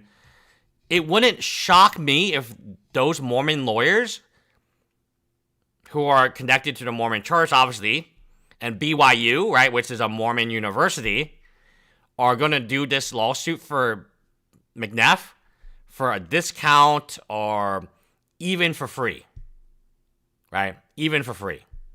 So that's what my concern would be, is like if these Denton lawyers, who are very good, no shade on them. I throw shade on lawyers all the time. Guys, I make fun of them. I make fun of their websites. I make fun of their reviews. These guys are the real deal. These are real lawyers who are really, really good from the Denton side, which is the bricks and minifig side. They didn't skim on their lawyers. You guys already took everything from me. What else can you do? Yeah. It's like, you want the lint from my belly button? What do you want? Yeah. Yeah. What did Rocky... I did actually talk to Reckless Ben. And oh, no. I'm in one no. We know that if you talk to Reckless Ben, they threaten to sue you. We know because there was that teenager who said, hey, Reckless Ben, I want to do a video. And then the COO, which is Matthew McNeff, started emailing him legal threats. We know that if you talk to Reckless Ben and you previously, made a video, was a content creator, or God forbid you actually owned a store, the first thing they're going to do to you is threaten to sue you into oblivion. It's for 5 seconds, the police response one. Yeah, for 5 seconds. Even if you leave a comment on Reckless Ben, they're sending out these cease and desist videos or letters right? Oh yeah, I watched it. It's sort of like in Rocky 4 when Rocky punches the promoter and who's so saying, sue me. Yes. Yeah. He's like, sue me. That you was know, Rocky, sue me that for was what? Rocky 5, jerk. Yeah. Rocky 5. That's right. So, anyways, Fake continue. fan. Sue All me right, for what? So I bought the location. I was the only person to ever buy a location that was already existing, right? Because my background was... Oh, interesting. So just like Crystal, he bought a location that was already pre-built. That is interesting. So again, you're seeing some of the parallels now, kind of the pieces of the puzzle are putting itself together. Before I used to work at GNC, and then I would take stores that were in the red and put them back into the black, and then just fix up the location, train the managers, whatever. And then later on, when I was in Florida, I had an opportunity to buy this Lego store, which was, it was a terrible store. It was in a mall, Wiregrass Mall, Wesley Chapel. I contact them, and we come up with an agreement where they sell me for a certain price, and then I'll start paying them like after I take it over. Like, and it was gonna be monthly. Oh no! Oh no! Oh no! He's paying that 1.5% monthly interest. They sold it to him, and they put debt on. Oh jeez. So all the franchises, the business model seems to be put major debt on you. Maybe the main income is actually the interest. Maybe that's what the whole business... Okay, so clearly, Bricks and Minifigs is actually not making money. I don't know if you guys know this. Their financials show that they're not making money. From, like, the stores. The stores themselves are not really making money. Perhaps it's like credit card business, where, like, your entire business is hoping people don't pay, so then you can charge them interest, and then maybe you can sue them later. That would be very interesting. That is a far more profitable business model than a Lego store. I can tell you this. That business model is far more consistent and profitable than a Lego store. And then when they can't pay it, you just confiscate all their Legos. So you put them in so much debt because of your monthly compounding interest rate that eventually, like again, they're saying Crystal is $175,000 in debt. This is Bricks and Minifigs. They're saying Crystal is $175, and then I asked, like, how does it get that bad? Like, you're $50,000 in debt, you're 100. Like, how do you get that bad? I think this is the number they're using. Oh, it's in their lawsuit. They're using the number in their lawsuit. But yeah, they're saying that Crystal owes them 175. Oh yeah, here. All right, so it's the number has changed again because of interest. Like the number. So they're saying now that she owes $200,000. The number I saw in the lawsuit was 175,000. Now maybe that's interest. The compounding interest is it's happening in real time, guys. Hey, Jules is cool. Yeah, make sure to like this stream, guys, and do all that cool stuff. So, like, maybe the true business is like, and this is why these guys are getting lowballed like crazy. Let me show you. This is exactly why these people are lowballing, because they don't have a choice. They have to steal Legos. They don't have a choice. They must steal these Legos because they're massively in debt. Look at that. For the free. I'm with him. Was there like a gold one in there? The C3PO? Oh shoot, I'm sorry, yeah. That one's fake, by the way. Thank you. Oh, it is? Yeah. Oh, damn. Yeah, feel it, is how light it is. Oh. But yeah, sorry, let me make sure to... All right, let's look at this offers Store again. number 1 offered us in cash 18% of the true value of our figures. Store number 2 offered 6%. Store number 3 offered 19%. And store number 4 offered 10% also. This business model would make a lot more sense. So you as the head, right? You as the franchisor. Maybe what you do is you make money off the interest. Right? 1.5% monthly compounding. Every month they redo their interest. It's a shit ton of money. So like people are saying, like in the previous lawsuit is, and my question at that point was like, and I got a lot of flack, is like, how can Crystal Law owe like this much money? It seems like a lot of money. It seems like a very poor bit. People are like, oh, she's a great business. You don't get $200K in debt and run a good business.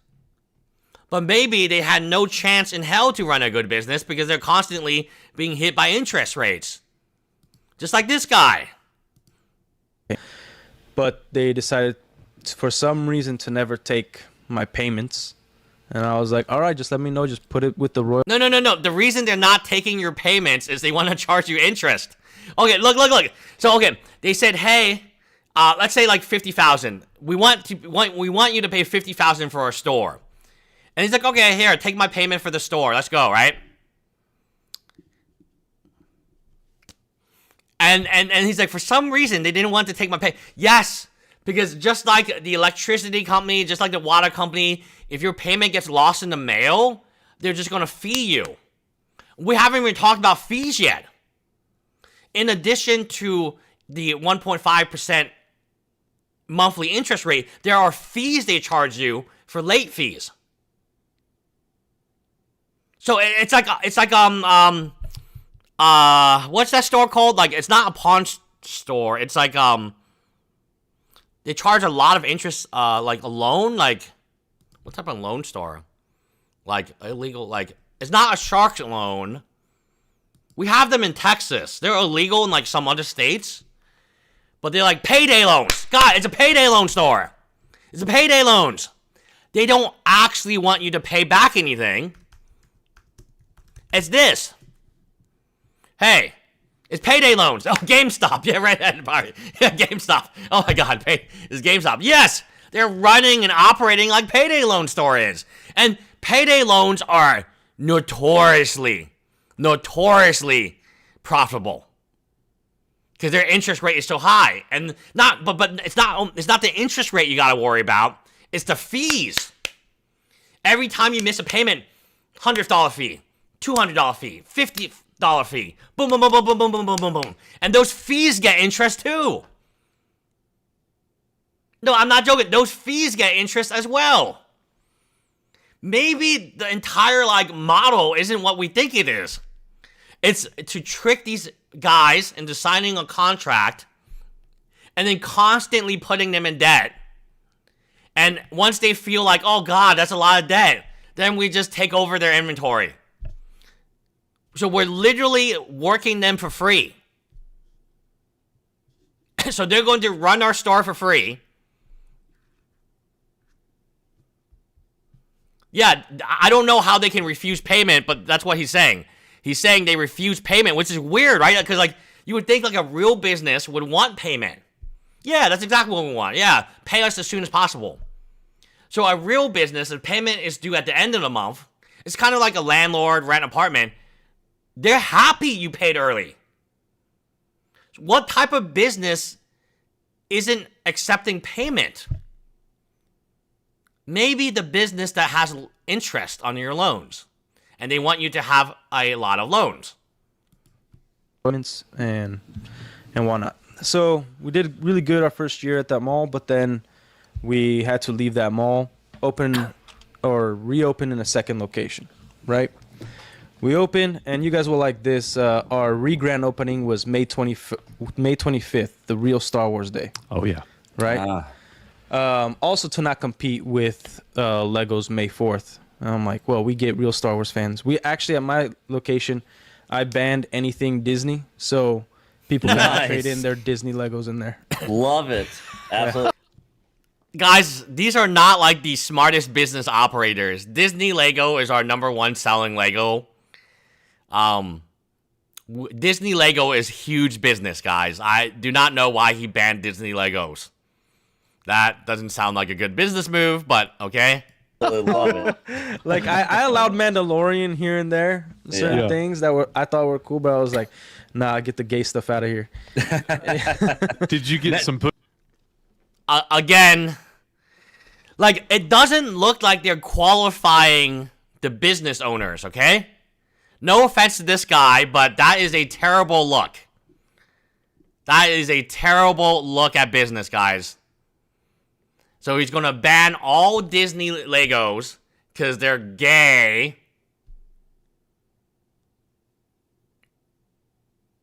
He's going to make a comment about a very large population of people who do buy the LGBTQ community. Look, this is the same thing I said about Crystal. It's like, I don't think they're running their franchises like correctly. Because I don't think they have the training or skill. What type of Lego? Do you realize how many Legos are Disney? That's like half your effing business, my dude. And now he's attacking. Okay, you guys just read what, okay, we'll go back a little bit. This is a very long video. But, like, this is not... Dude, this guy should not be running a Lego store if he hates Disney and he thinks Disney is gay. Actually, like, this little Star Wars panel here, like, we designed the store to be a little bit more Star Wars centric. So we had, like, a Death Star entrance that we were still building up, and it was pretty awesome. Yeah, we even liked our front desk. Also to not compete with Lego's May 4th. And I'm like, well, we get real Star Wars fans. We actually, at my location, I banned anything Disney, so people cannot trade in their Disney Legos. At his location, he banned anything Disney. I think 50% of the market is Disney.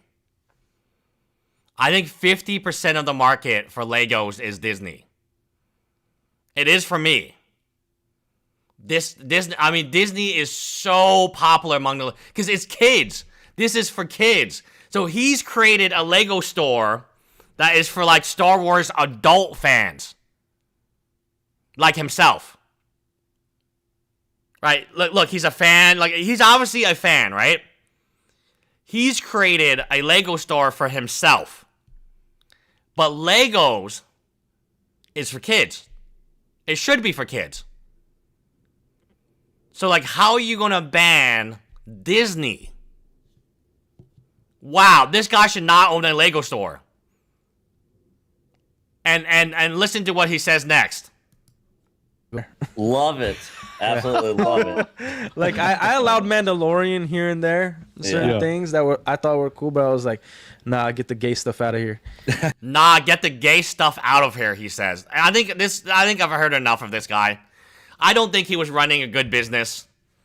It doesn't take a genius to realize that banning Disney from your store, calling it gay, is and you might be like, oh, he said it afterwards.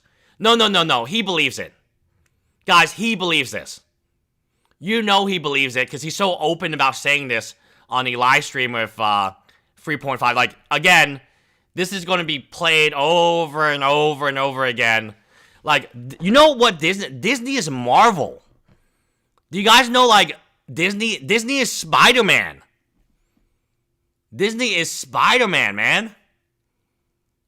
Like, that's Spider-Man, that's Disney now. You know, like, this is my concern. Is like, I don't think, if it is a scheme to get interest, this guy's the perfect lemming, right? But if it's actually like, hey, let's run our store and make money, I do not think this guy can run a store of Legos and make money. There's homophobia. It's in this one sentence, he's already, like, destroyed any part of his business by 50%. At least. Between the Disney comment and Marvel, and not even allowing Disney into his store, even though Star Wars is Disney now, and so is Marvel, and so is Spider-Man, and then talking about get that gay stuff out. Like, I'm offended. We'll keep watching, but I'm offended. Did you get some pushback from customers for that? No, not at all. That's we had good customers. We had good customers. This sounds like you're, like, in a cult or part of the, you know, like, we had, it sounds like he's picking what customers, right, he wants, right? This is very bad. Oh, it's so bad, guys. Actually, like this little Star Wars panel here, like. Oh, wow. Thank you, Erwin D90 for the 20 euros. That is very incredibly helpful. We do like the euros here because I think the euros are more valuable than the dollar. Designed the store to be a little bit more Star Wars centric. So we had like a Death Star entrance that we were still building up, and it was pretty awesome. Yeah, we even like our front desk was like a Star Wars table. It was pretty nice. What he's in chat. What is his name? What's his name in chat? Lego Last Relic. Okay, so what does he have to say about this? Like, I wouldn't be caught dead saying this. Right? So, like, what is the excuse here? Well, I mean, I know Legos too. Yeah, I don't see his chat. Maybe it's moving too fast. I don't see what he's talking about. Okay, so why would you say this?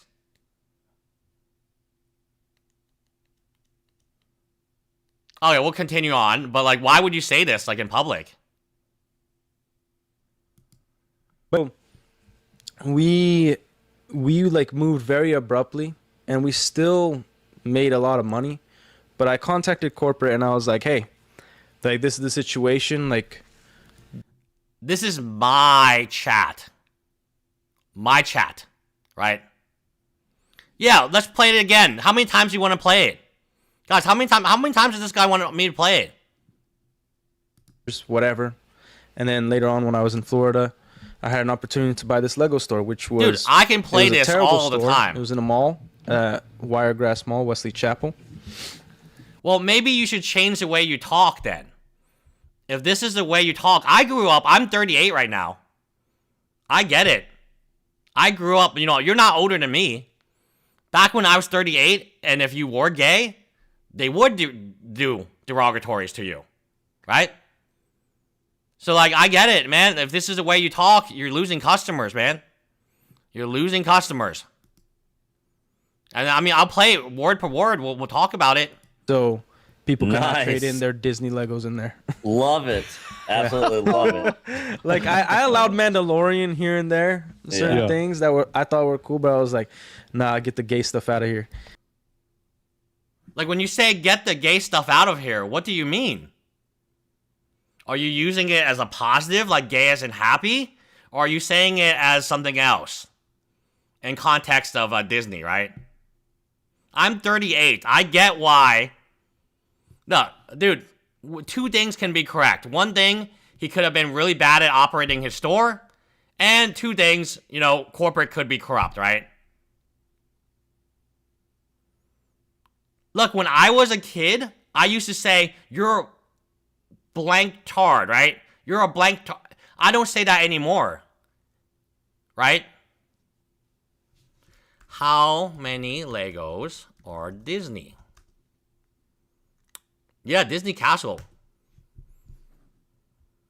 250. What percentage? Hey, welcome in, OK Mutiny. What percentage of Lego figures in 2025 are from Disney? Okay, let's do this.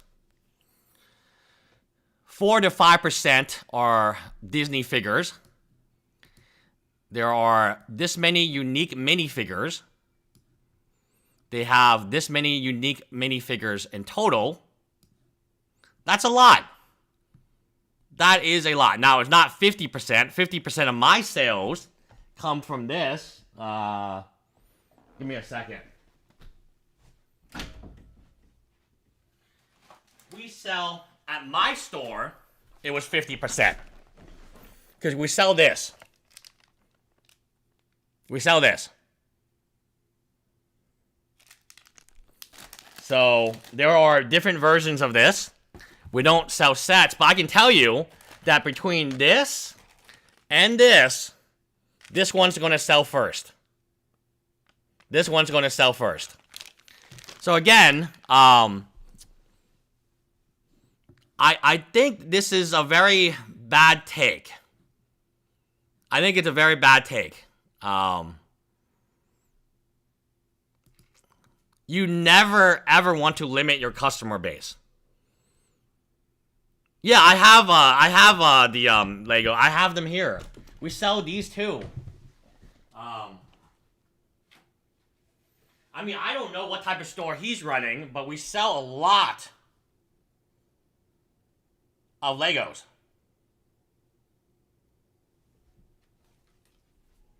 That are Disney. And I don't know what is happening here. Are they saying Marvel Lego is different? Is Marvel Lego different? Because Marvel is owned by Disney, as is Spider-Man, as is Star Wars, right? And you give me, they were like, let's do an inventory thing, and I do the inventory like 4 or 5 times. And then Brandon comes in. Same guy that you see in the video, like, to take over the other lady's store. He comes in, and then he's like doing inventory, and I'm still there, like, and it was like mid-December, something like that. And then he's like, I can't talk about certain things until you get a certain letter. I'm like, a letter from who? Oh, it's going to be from their attorneys and whatnot. And I'm like, all right, I'm waiting a few days. And then I'm like, hey, man, I'm kind of feel like I'm being jerked around. Like, what's the sale? Like, what's the inventory count? He's like, oh, it matches your inventory completely. I'm like, okay, that sounds great. Thank you, Susie Waffle Stomp, for the $19.99. Very cute cat, if that is your cat. We appreciate it a lot here. Thank you so much. I'll get like, yeah, I'll get like possibly, I was thinking like 120,000 out of it. I wasn't expecting much. I'm like, I'm not selling you the furniture or any of that stuff because like the goodwill parts of things. But like, let's just do the inventory and cool. And that's what I'll do again, buy the inventory back. So then I get this letter from their lawyers that's like, we're terminating your contract. This is the amount we're like putting $70,000 in fines on you and all this stuff. Okay, so going back to this, I know I'm not going to take some time because I feel very personally offended by this. Like, you can say things in private, and that's not great, but I think it's fine. But when you say things in public, and 3,000, almost 4,000 people watch, you are going to offend some people. Just because of the number. And for me, as a lawyer, you got to be careful with what you say.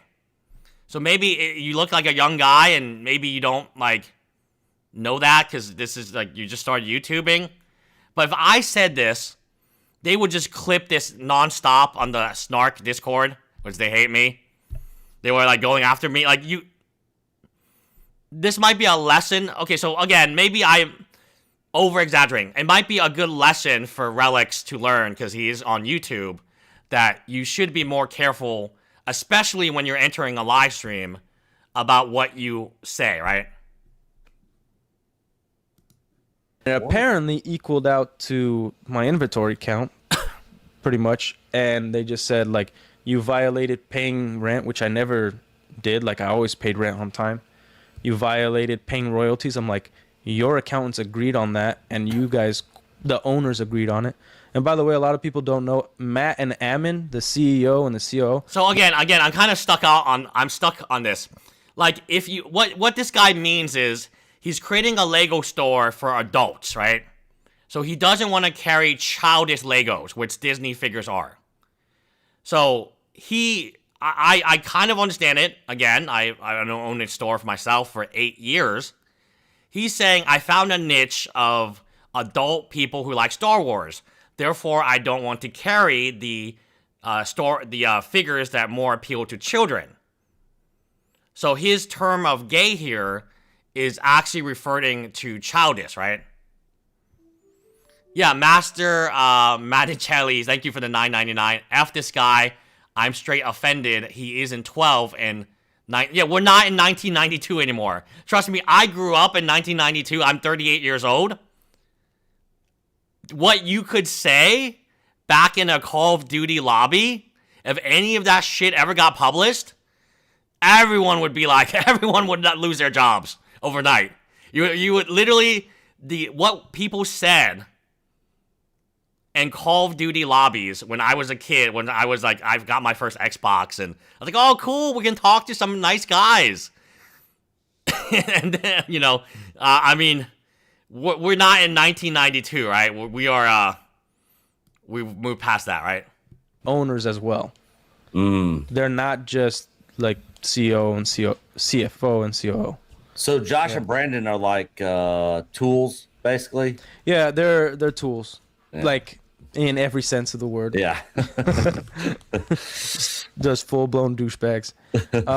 Mainly Josh for sure. Like that's just a despicable human. He's insane.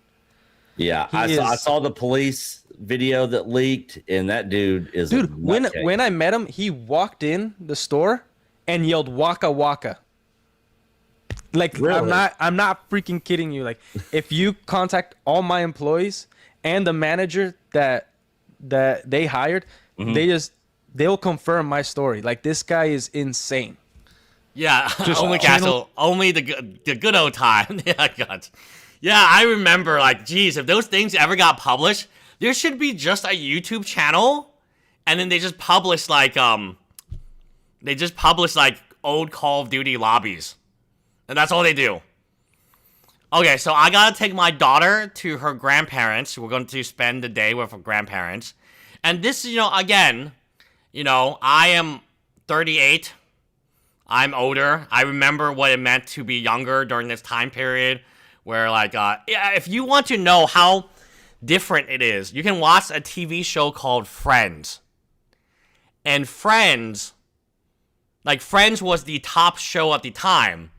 And Friends, about 25% of the jokes were, like, homophobic jokes.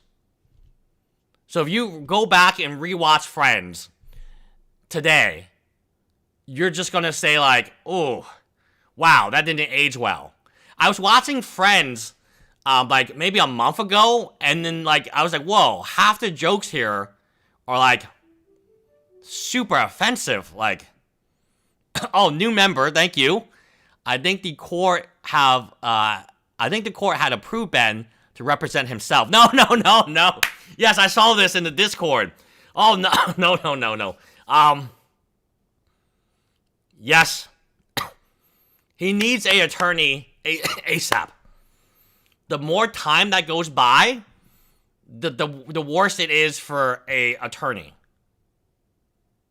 The more time that goes by, the less the attorney has in terms of like being able to build a case. And so like Ben not only needs to get a criminal attorney, he needs one today if he doesn't have one already, right?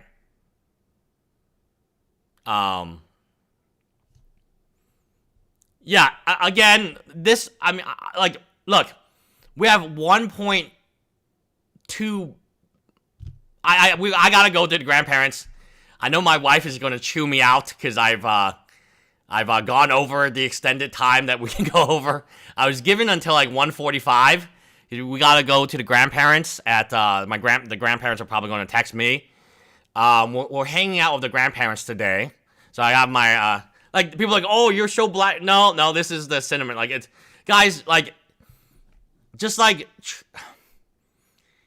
be careful what you say online. That's what I've learned. Be careful what you say online, please. Because I know this guy looks young. He looks like a friendly guy.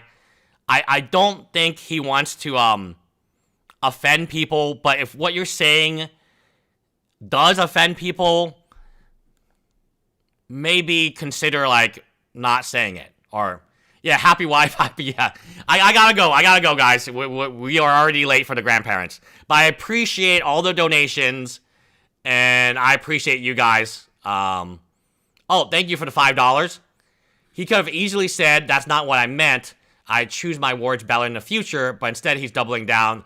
Absolutely, Hugh Jackman. Like, he came in here, he could have said, you know what, I wasn't careful with my words, I'll be more careful later, and said he's like, oh, people get offended so easily. People get offended so easily. Oh, people get offended so easily. So yes, he's doubled down, quadrupled down. Clearly, he's going to use the word in a negative way again. He's not going to change. He didn't come here and say, oh, well, thank you. You know, I didn't know about this. I should be more careful about what I say on live stream. He's just like, oh, you get offended so easily. He said nothing wrong. Okay, you can believe that.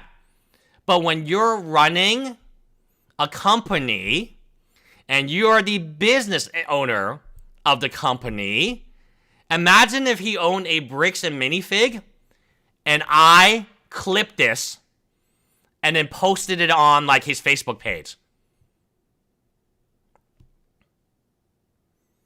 It would be the end of his Bricks and Minifigs, yo. Right? Yes, my wife's going to be mad. And the grandparents would be mad. That's probably who I'm most worried about. The wife is always like constantly mad anyway, so like it's like whatever.